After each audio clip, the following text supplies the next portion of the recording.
It's loading. All right, hey, we're live. So this is part 2. We're trying a different streaming service. But anyway, if you didn't watch part 1, I'm going to edit them together. So either way, we can just continue. We don't need to reintroduce ourselves.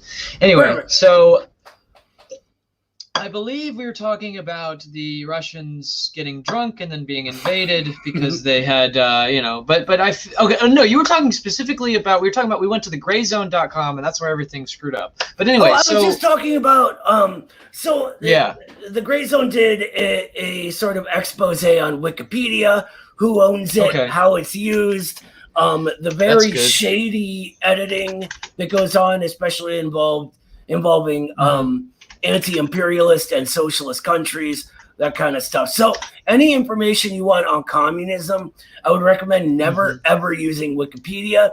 And if you have to, check the sources and then check those sources and those sources down to the primary ones. Somewhere along the way, you're going to find So here's lies. The Gray Zone. Yeah, okay, so I want to search. You're absolutely right. I just wanted to see it. Yeah. Wikipedia. So Wikipedia formally censors the Gray Zone as regime. I don't think that's what you're saying, but that might be related. Yeah, that's part of it. That's one of the articles on it. They should have like a whole Wikipedia thing. There's Wikipedia's Ayn Rand loving founder and all kinds of stuff. Okay, do they have a YouTube channel by any chance? They have a podcast called Moderate Rebels. That's really good. Oh, that's cool. Let's see. And there's a few YouTube shows that the Gray Zone puts out. There's one called Red Lines that's really good. Yeah. Cool. I'm gonna add them and awesome investigative journalism. Do you have any specific ones that I can add to my React schedule? Anything. Well, there's the Wikipedia one, right? Let's see if they have the Wikipedia one. Yeah, you could do that. There's a lot of stuff on what was happening in Haiti recently, which is important. Yeah, and I can see some new that stuff too. on Cuba, which is important. A lot on Syria, Venezuela. The editor of the Gray Zone, Max Blumenthal, actually interviewed Nicolas Maduro. So it's a really, really great interview. You should check it out. Okay. Here, I was thinking, if Haiti's not a bad idea. I'd like to know what's going on in Haiti. However, it's kind of long, so maybe I'll add that to my long term. What was the interview with who? Nicolas Maduro, the president of Venezuela. Oh, okay. Let's see. Is he on there? No. Nicolas M. I'm just going to see if that works. There you go, right there. This top one, John Bolton? Mm-hmm. Yeah, interviewed. Okay, so I'm going to say, let's see, how long is that? All right. Add to React. All right. There you go. Cool. Cool, awesome. So I can check that out some other time. So back to Soviet history, huh? Yeah, right. Okay. So I really tell the story about the banning of alcohol as an example of the way propaganda works. Because the capitalists here took that and ran with it, right? The Bolsheviks are evil dictators. They won't let. Oh, it's crazy. You should see some of the old New York Times articles. They were saying Lenin was nationalizing women and everyone had to sleep under one big blanket and just crazy, crazy stuff. That is wild. So Stalin and the information we have here about it, we have to remember that this comes filtered through a bourgeois institution. And if you learn your Marxism, institutions within class society serve the ruling class, unless they're specifically of the class in contradiction with them, the workers, right? So anything that their academy, that their media, etc., gives us, we have to remember that while they are addressing issues, they're addressing issues in a way that promotes the class interests of our enemies.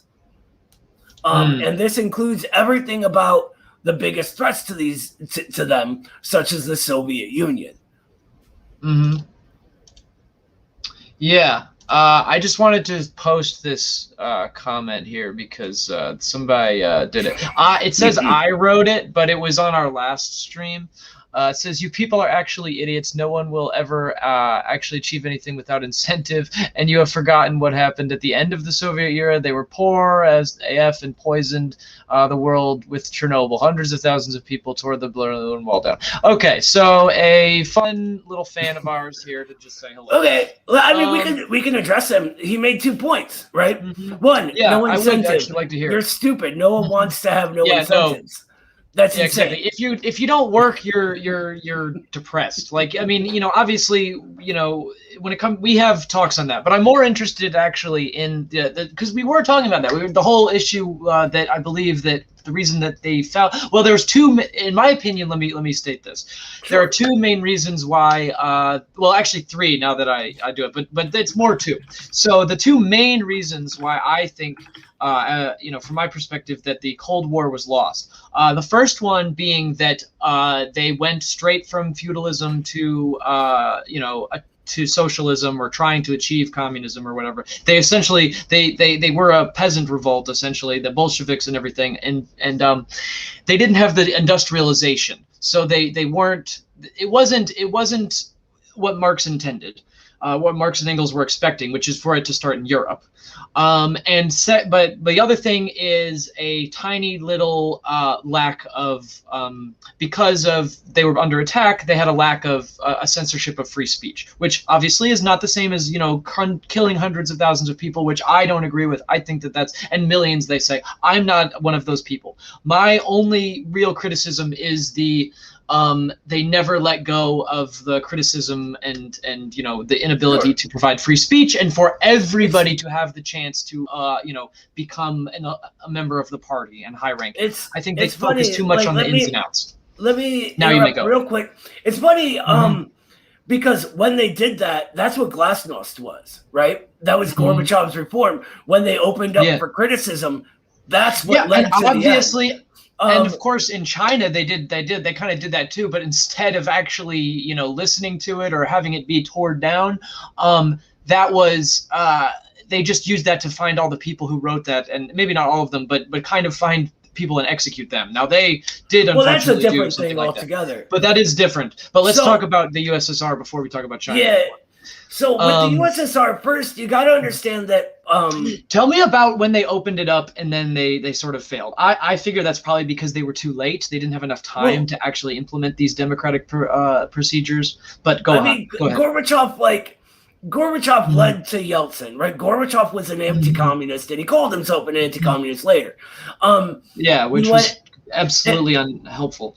Right. The sort of capitalist restoration, glasnost was a part of that. It was allowing these bourgeois elements in to come and make propaganda against socialism. Now, the difference is that you had a sort of like, during the war, during the invasions, 26 million Soviets died. You have to get things done. No end to the blood of that that the Russians have sacrificed from World War I onward. There was also perestroika, though. Perestroika was the restructuring, and this was the economic restructuring. And that's really what led to the rise of Yeltsin and the downfall of the Soviet Union. It's interesting because they were building up, and life was getting better and better and better and better, even during the Nazi invasion. I mean, all these hardships they overcame, and it just created the second biggest economic power in the world, right? And it was from nothing, essentially. Exactly. They beat the U.S. to space, not once, not twice, but 3 different times. Exactly. They invented Tetris, right? They invented Tetris, but they had Sputnik, First Man, and First Woman, and First Animals, if you include that. 4. Yeah, First Dog. So flat out, they were. Oh my God, the Cold War would have ended so well if they had actually continued on moving towards communism rather than, in my opinion, like solidifying and of course it's no question that it was the constant threat of destruction from the rest of the developed world, mind us, these undeveloped people coming into the same level as the developed world after, of course, winning World War II for the world. And obviously Stalin was basically, you know, getting in cahoots with the Nazis, not once but twice. Whoa, no. Stalin never cooperated with Nazis. That's crazy. No, hold on. but We can go. There was some talks. Not just one, not just the Molotov-Ribbentrop, but there was the other one too. There was, you know, like they really wanted it. It was just that the Nazis took. Okay, so we can go over that, but let's focus on Glasnost and Perestroika. There's actually a really good book that I got to plug because the one thing at a time. One of the co-chairs of the Communist Party USA helped with the research for it. It's called Socialism Betrayed, and it's by a guy named Kieran, Roger Kieran, and it explains like sort of all the lead up. Yeah, let me. I actually have it right here, so you can put it in the comments, or you can put it in the private chat, and I'll put it in the comments. There we go. So, because I'd like to see it. Okay. Sort of what you had there, and it's funny because the dissident energy was not coming from the workers. The workers overall were like, you know, there's an old Soviet joke, like, I love the communists. Don't get me wrong, I love the communists. I just wish they would let me eat with them, you know, and that's like of the Brezhnev era, right? But the working class loved the Communist Party and had always supported them. And when the Soviet Union was dissolved, it was against the wishes of the people. The people where the dissident energy came from was I do know that. The children of party bureaucrats and the more well-off people that had sort of solidified being separate during from World War II. Exactly. Right. It was how did the party get divorced from the masses? And that's the big question of the Soviet Union. And that's what this book answers. And it's sort of, it's strange because they weren't looking for capitalism. They didn't want capitalism. What they wanted was socialism and then what they saw as the freedoms that capitalism provided. And that allowed the imperialists, the CIA, et cetera, to come in and take advantage of this movement. Now, interestingly, China was able to maneuver around this with the reforms and opening up, right? They gave a section of the population that wanted that personal advancement room to do that in a way that benefited the Chinese people, right? So they have sort of private capitalist accumulation in China.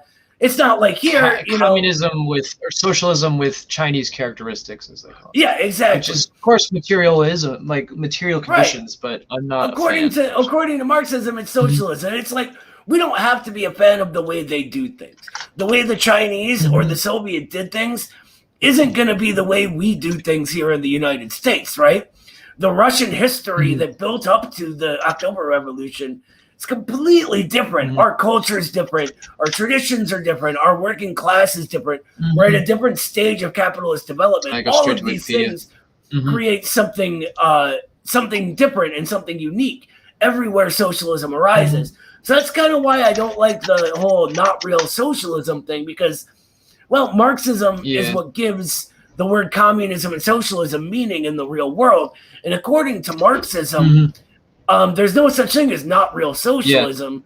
It's just that just because you're in socialism doesn't mean you can't make mistakes or do things that are bad or have a bureaucracy that divorces the party from the masses, that kind of stuff, you know? You're lagging. You're give it a second. Hold on.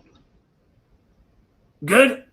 It's still yikes. Okay, it's loading. Okay, now. cool. Sorry about that. It's no, it's okay. The internet, you know. I don't know why it's not working again. It's loading. Huh.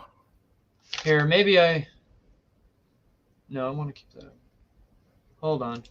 Maybe I'm just too full of useless communist history knowledge for your PC to take. Oh, no, you froze on me.